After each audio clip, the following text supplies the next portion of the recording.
Manon Desources et Hugolin arrivent dans l'œuvre cinématographique de Marcel Pagnol dans les années 50, à une époque où tout a changé dans l'organisation du cinéma français depuis 1945. C'est-à-dire que la production est contrôlée par le Centre national du cinéma. On n'a plus du tout les mêmes conditions disons, de liberté individuelle qui étaient celles de Pagnol dans les années 30. Et lui-même, depuis 1945, n'a pas tourné des films qui ont fait l'unanimité comme ceux d'avant-guerre. Il s'agit en fait de Naïs, d'après Zola, qu'il a supervisé, mais qui a été tourné par Raymond Le Boursier. Il s'agit de son essai de film en couleur qui a été très, très difficile à cause du procédé de couleur, d'ailleurs, La Belle Meunière avec Tino Rossi en Schubert, et d'une nouvelle version de Topaz avec Fernandel. Voyons, mon enfant, faites un effort. Était. Était. Hunt. C'est-à-dire qu'il n'y avait pas qu'un mouton. Il y avait plusieurs moutons. Donc il y a un peu, disons, non pas une baisse d'inspiration, mais il n'a plus rien à démontrer, en quelque sorte. Entre-temps, il est devenu académicien. C'est quelqu'un qui est classé, qui appartient plutôt à l'avant-guerre. Et d'un seul coup, il se passe ce phénomène, l'écriture d'un scénario complètement original qui ne doit rien au théâtre, hein, bon, et qui est donc Manon Desources. Il y a aussi quelque chose qui se rapporte en partie au film des années 30, c'est le tournage en décor naturel, mais il est beaucoup plus poussé parce on est dans une Provence très sauvage, très aride, avec ses promenades dans les collines ou quand elle est avec l'instituteur. C'est une Provence de l'intérieur où se pose ce problème de l'eau. Mais il y a aussi un changement d'inspiration parce que ça commence un peu comme une farce villageoise, avec les scènes du début au café où toute la population des Bastides Blanches explique au nouvel instituteur, joué par Raymond Pellegrin, qui était d'ailleurs dans Naïs avant, qu'est-ce qui se passe dans ce village, et où on entend parler pour la première fois d'une jeune fille qui garde ses chèvres dans la montagne et qui s'appelle Manon. Mais qu'est-ce que c'est cette fille? Moi, je l'ai jamais vue, mais j'en ai beaucoup entendu parler.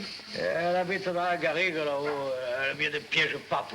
Et alors, elle en aimait bien, hein? Que ce soit pour les perdrix, pour les grives ou pour les lapins. Moi, je lui tire au moins chapeau, elle est plus forte que moi. Et elle fait plus de mal qu'une paire de renards, hein. Et elle vient jamais au village? Jamais, même pas pour le pain. Je sais pas où elle va le chercher. Elle vient jamais au village, mais quelquefois le soir, elle vient sur le banc et elle fait semblant de garder ses chèvres. Et pourquoi tu dis qu'elle fait semblant? Elle garde ses chèvres dans la colline, dans le communal. Oui, c'est peut-être pas pour ses chèvres qu'elle s'habille en carnaval. Ça commence comme une farce, et puis petit à petit va se révéler tout un secret qui est en fait une véritable tragédie. Pourquoi y a-t-il deux parties à ce film? C'est parce que le scénario tel qu'il a été écrit, je crois qu'il a commencé de l'écrire en 51, et puis on a dû attendre que Jacqueline Pagnol attendait un enfant à ce moment-là, bon, et on a dû attendre pour tourner un peu de temps. Enfin bref, quand il a écrit ce scénario, il s'est trouvé avec beaucoup plus de pages qu'il n'en avait prévu, parce qu'il y a brusquement, il y a son talent de conteur, là, c'est très important, qui se manifeste. C'est un homme de verbe, mais jusqu'ici c'est un homme de verbe théâtral plutôt. Et là, il raconte toute une histoire. Et le film terminé faisait 4 heures. Alors, la Gaumont, qui le distribuait, n'a pas accepté un film de 4 heures. Bon, je me demande d'ailleurs pourquoi, parce que Pagnol souhaitait qu'on le présente en deux parties. comme ça avait été le cas pour les Enfants du Paradis tout de suite après la guerre. Et là, non, il y a eu des projections, ça marchait bien avec les spectateurs, mais finalement, la Gaumont a demandé à ce que le film soit raccourci. Il a réuni donc ces deux épisodes, ça ne faisait plus que 3h20, mais ce film, quand il est sorti à ce moment-là, il était un petit peu bâtard. Dans les 3h20, il manquait des tas de choses qui avaient donc été coupées et qui à mon avis, moi c'est comme ça que je l'ai vu la première fois, et tout en étant conscient qu'il y avait quelque chose de nouveau dans ce film, je n'étais pas tout à fait convaincu. Puis il a fallu, alors c'est des années plus tard qu'on a retrouvé, qu'on a reconstitué les deux parties et que la compagnie Méditerranée de films l'a publié sous sa forme réelle, c'est-à-dire Manon Dessources et Ugolin. Et dans la vraie version donc de 4 heures, il y a une construction narrative extrêmement originale, tout à fait nouvelle à mon sens dans l'œuvre de Pagnol, qui me séduit énormément. Alors dans Manon Dessources, on retrouve des échos des œuvres cinématographiques tournées dans les années 30, d'abord avec forcément la Provence, mais bon, on n'est plus dans la Provence, disons, un peu folklorique, et avec évidemment la troupe d'acteurs comme Blavette, Henri Poupon qui joue le Papet, qui a d'ailleurs un rôle assez restreint là dans le film parce qu'il n'était plus en très bonne santé, il est d'ailleurs mort l'année d'après. Et puis, La Fontaine et le thème de l'eau. Mais c'est devenu quelque chose de plus noir, dans la mesure où, tout de même, l'histoire de Manon et de son père, qui est mort à la tâche en allant chercher de l'eau à une fontaine beaucoup plus lointaine alors qu'il en avait une dans sa propriété, il y a ce côté, comment dire, c'est plus la gentillesse, enfin la gentillesse c'est beaucoup dire, c'est le fond paysan même qui est mis en cause, parce que tous ces personnages qui sont présentés au début d'une façon pittoresque, tous ces personnages savent quelque chose, ils se sont tus parce qu'il y avait un étranger au village, et ils se sont tus d'une part pour cela, et d'autre part parce que leur problème c'est on ne s'occupe pas des affaires des autres. Ils ne vous ont rien dit? Personne. Jamais personne. Personne ne leur a rien dit. Mais moi, je ne le savais pas, je n'ai jamais su. Et ça n'était pas nos affaires. Eh non. C'était les nôtres. Tous les jours de notre vie, juste à la pointe du matin, nous sommes allés, depuis le romarin jusqu'à la baume de Passe-Temps, tous les jours de notre vie, avec la cruche sur la tête, la cruche au bout des bras et les pierres sous nos pieds nus. Et personne ne leur a rien dit? Eh non, ça n'était pas leurs affaires. Alors, mon père, toute sa vie, il a été le forçat de l'eau.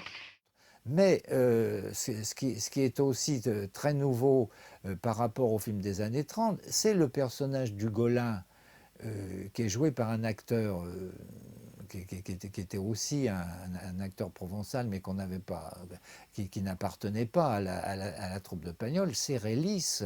Rélis, qui est un acteur qui avait fait beaucoup de comédies un peu burlesques, et qui là-dedans est un personnage hanté par son amour pour Manon, hanté par sa culpabilité, et qui finit d'ailleurs très mal dans l'histoire, mais qui devient un personnage tragique. Pour moi, c'est d'une...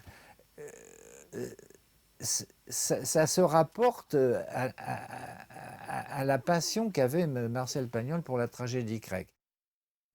Le personnage de Manon est pour moi unique dans l'œuvre de Pagnol, parce qu'il ne ressemble ni au personnage que jouait Oran de Mazis, ni à ceux qu'a pu jouer Josette D, enfin surtout la fille du Pusatier. Bon, parce que d'abord, c'est une actrice c'est une actrice qui a été formée au théâtre, mais qui n'a jamais eu une diction théâtrale. J'ai déjà 600 francs, Baptistine. Quand les griffes vont repasser, je peux me faire encore au moins 1000 francs. Alors j'irai au bagne, je m'achèterai une robe, des rubans, de la parfumerie. Et alors, tu verras. Parce que moi j'ai un charme sur les garçons. Rien qu'en les regardant, je peux les faire rougir.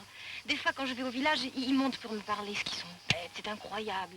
Hier matin, le Polyte est monté jusque sur le plan de l'Aigle pour m'apporter des croissants.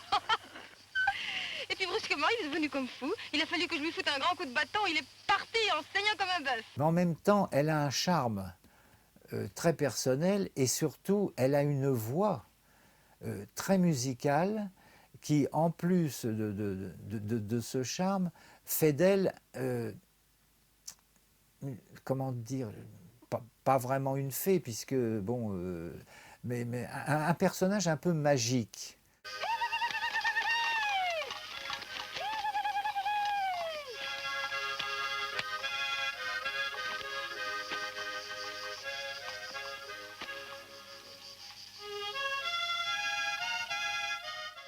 Les rôles qu'elle a tenus avant étaient plutôt des petits rôles qui ne la mettaient pas en valeur. Là, c'est le rôle de sa vie, puisque bon, elle n'a pas continué une carrière d'actrice, mais c'est surtout, pour moi, un acte d'amour de Pagnol envers elle.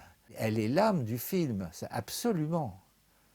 C'est à la fois un aboutissement de l'œuvre d'avant-guerre, mais en même temps quelque chose de tout à fait nouveau, parce que, en tant que réussite cinématographique, c'est extraordinaire, mais ça va engendrer son goût de l'écriture romanesque, qui vient par la suite, puisqu'il va se mettre à écrire des souvenirs d'enfance, et puis, bon, des films sur son... des romans sur son père et sa mère, et ensuite, il va écrire le diptyque de L'eau des collines, qui est un roman enfin un double roman très passionnant, mais moi je préfère le film. N'aie pas peur, Manon. Je m'approche plus. Je t'aime. C'est la vérité, je t'aime. Ça me fout mal au cœur. C'est pas vrai, c'est de tes stardises que tu dis ça. Tu fais des caprices comme tes chèvres. Mais moi, c'est du pour de bon, je t'aime. C'est moi qui viens crier tous les soirs dans le ballon. Ne le faites plus, ça me fait peur. À moi, ça me fait du bien. Je peux pas m'empêcher, je t'aime. Il y a longtemps que ça m'a pris. C'était aux escarpes, après le gros orage. J'étais caché pour les brives. Je t'ai vu quand tu te baignais dans les flaques de la pluie. Tu avais 13 ans, tu étais toute nue. Je suis parti en courant pour pas faire une crime. C'est dégoûtant de se cacher pour regarder les petites filles. C'est pour les grives que je m'étais caché, je n'ai pas fait exprès. Vous êtes un vieux cochon. C'est pas vrai, je suis pas vieux. J'ai 39 ans. C'est ça, les bons ménages. Et puis dans la famille, je n'ai pas personne à nourrir. Le grand-père est mort, la grand-mère est morte. Ma mère s'est pas nue quand j'étais petit. Mon père s'est pas nue avant la guerre. Personne. Et le papy, c'est mon oncle. Il est riche, le papy. Et il veut tout me laisser parce qu'il m'aime. Et il va crever bientôt, le papy. Nous aurons sa maison au village. Et 1 million de deniers que j'ai fait pour toi. Oui, c'est pour toi, nom de Dieu, parce que je t'aime.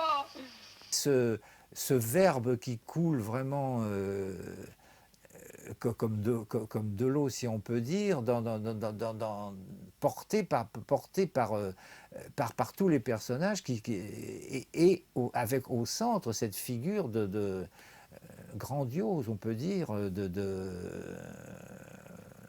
Jacqueline, hein, de Jacqueline Pagnol, de Manon. Donc elle est Manon.